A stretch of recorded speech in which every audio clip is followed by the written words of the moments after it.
Hello everyone, आपका स्वागत है हमारे चैनल पर। मेरा नाम है ध्रुव और आप देख रहे हैं द लर्नर्स कम्युनिटी। आज हम बात करेंगे फोर्थ सेमेस्टर बीए ऑनर्स के हिस्ट्री सब्जेक्ट के बारे में। बीए ऑनर्स हिस्ट्री के अंतर्गत एक सब्जेक्ट आता है rise of the modern west second. ये आपका यूनिक पेपर कोड है, ठीक है, rise of the modern west second. और अगर आपके पास भी सेम सब्जेक्ट और सेम यूनिक पेपर कोड है तो ये वीडियो कंप्लीटली आपके लिए है, चाहे आप बीए ऑनर्स के थ्रू हो या फिर प्रोग्राम के थ्रू, ठीक है। तो मेनली अगर हम बात करें तो अगर आपके पास ये सब्जेक्ट है तो ये वीडियो आपके लिए काफी इंपॉर्टेंट होने वाली है, क्योंकि आज की वीडियो में हम इस सब्जेक्ट के प्रीवियस ईयर के क्वेश्चन पेपर को डिस्कस करेंगे। और इस क्वेश्चन पेपर के थ्रू आपको आइडिया लग जाएगा क्या आपसे पूछा जा सकता है, क्या इंपॉर्टेंट चीजें हैं, ठीक है। तो चलिए वीडियो को शुरू करते हैं। और अगर अभी तक आपने हमारा चैनल सब्सक्राइब नहीं किया तो प्लीज चैनल को सब्सक्राइब करो, वीडियो पूरा देखिए। 3 घंटे का आपका पेपर होगा, 90 नंबर का आपका एग्जाम दिया जाएगा आपको, ठीक है। 4 क्वेश्चन आपको अटेम्प्ट करने हैं। अटेम्प्ट यानी 4 क्वेश्चन टोटल जो क्वेश्चन है उसमें से आपको 4 क्वेश्चन अटेम्प्ट करने हैं और सारे के सारे क्वेश्चन इक्वल मार्क्स के हैं। मतलब हर एक क्वेश्चन आपका अराउंड 22.5 नंबरों का है, ठीक है। 22.5 नंबरों का आपका हर एक क्वेश्चन। अब बात करें हमारे क्वेश्चंस की तरफ हम चलते हैं तो हमारा पहला क्वेश्चन आता है। देखिए, मैं आपको कुछ चीजें बता दूं जो कि आपको एग्जाम देने से पहले समझनी चाहिए कि एग्जाम के पैटर्न में चेंजेस आने के चांसेस बहुत कम होते हैं, ठीक है। अराउंड आपका सेम फॉर्मेट ही यूज किया जाएगा।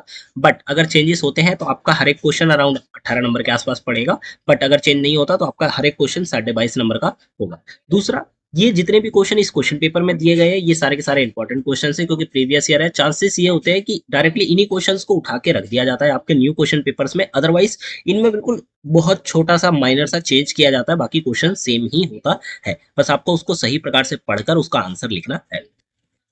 पहला क्वेश्चन, 17वीं 17वीं शताब्दी के संकट के पारिस्थितिक, जनसांख्यिकी, आर्थिक और राजनीतिक आयाम का विश्लेषण करना है। देखिए, 17वीं शताब्दी में जो संकट था, ठीक है, उसमें जो आयाम थे वो आयाम बताने हैं। पारिस्थितिक आयाम, संकट के जो पारिस्थितिक आयाम थे वो, जनसांख्यिकी आयाम थे वो, आर्थिक और जो राजनीतिक आयाम थे, डायमेंशंस थे, वो आपको यहाँ पे बताने हैं, ठीक है। तो मेनली आपका ये जो टॉपिक है ये इंपॉर्टेंट है। क्या टॉपिक है? 17वीं शताब्दी में जो क्राइसिस आया था या 17वीं शताब्दी का जो संकट था वो एक इंपॉर्टेंट टॉपिक है। क्वेश्चन नंबर 2 आता है, अंग्रेजी क्रांति जो कि हुई थी 1603 से लेकर 1688 तक के जो विभिन्न परतें हैं उनका आपको आकलन करना है। मतलब जो लेयर्स है ना, जिन लेयर्स में ये क्रांति हुई थी इस पूरे के पूरे समय में 1603 से लेकर 1688 तक, ये परतें आपको यहाँ पे बतानी है, उनके बारे में एक्सप्लेन करना है।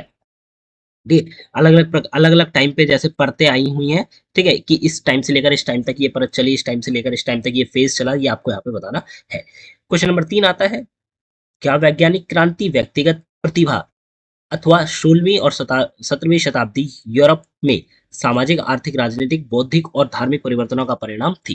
क्या पूछा गया है कि क्या वैज्ञानिक क्रांति, जो वैज्ञानिक क्रांति हुई थी व्यक्तिगत प्रतिभा अथवा जो 16वीं और शताब्दी में यूरोप में सामाजिक, आर्थिक और राजनीतिक, बौद्धिक और धार्मिक परिवर्तन हुए थे, क्या जो वैज्ञानिक क्रांति है वो उसका परिणाम थी? इसके बारे में आपको रिलेटेड चीजें आपको बतानी है।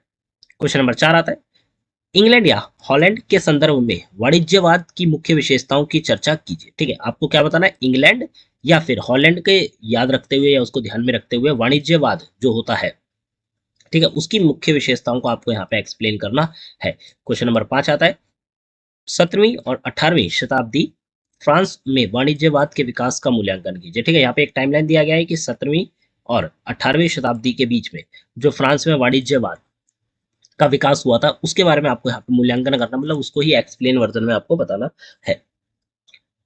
छठा आपका क्वेश्चन आता है, प्रबुद्धवाद से जुड़े राजनीतिक, सामाजिक और आर्थिक विचारों की प्रकृति और महत्व की रूपरेखा तैयार कीजिए। ठीक है, प्रबुद्धवाद से जुड़े जो राजनीतिक, सामाजिक और जो आर्थिक विचार है, ठीक है, जो थॉट्स हैं, आइडियाज हैं, उनकी प्रकृति और उनके महत्व की रूपरेखा को आपको तैयार करना है। पहले आपको प्रकृति बतानी है, ठीक है, फिर आपको उसके महत्व जो है वो आपको यहाँ पे बताना है, उनके बारे में एक्सप्लेन करना है। क्वेश्चन नंबर 7 जो कि आखिरी क्वेश्चन है इस क्वेश्चन पेपर का, कि ब्रिटेन के प्रथम औद्योगिक राष्ट्र के रूप में उभरने के लिए उत्तरदायी कारकों की चर्चा कीजिए। ठीक है, जो ब्रिटेन है वो प्रथम औद्योगिक राष्ट्र के रूप में किस प्रकार से आप कह सकते हैं कि उभर कर सामने आया, उसके लिए कौन कौन से कारण थे, किन कारणों से ये चीज हुई थी, ये आपको यहाँ पे बतानी है।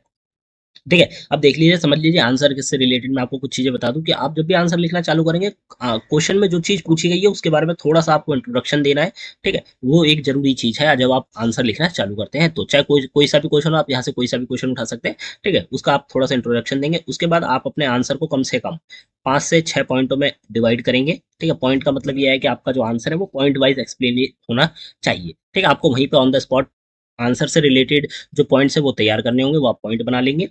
5 से 6 आप पॉइंट बना लेंगे, ठीक है? उसके बाद जब आपका आंसर, मेन आंसर खत्म हो जाएगा, तब आप देंगे निष्कर्ष। निष्कर्ष होता है कंक्लूजन। कंक्लूजन के अंतर्गत आप जो ऊपर आपने जितना लिखा है उसके बारे में आप एक्सप्लेन करेंगे थोड़ा-सा, ठीक है? और देन आपका ये जो आंसर है वो कंप्लीट हो जाएगा। Rise of modern west second ये आपका सब्जेक्ट है और ये बीए ऑनर्स हिस्ट्री का 4th सेमेस्टर का ये क्वेश्चन पेपर है।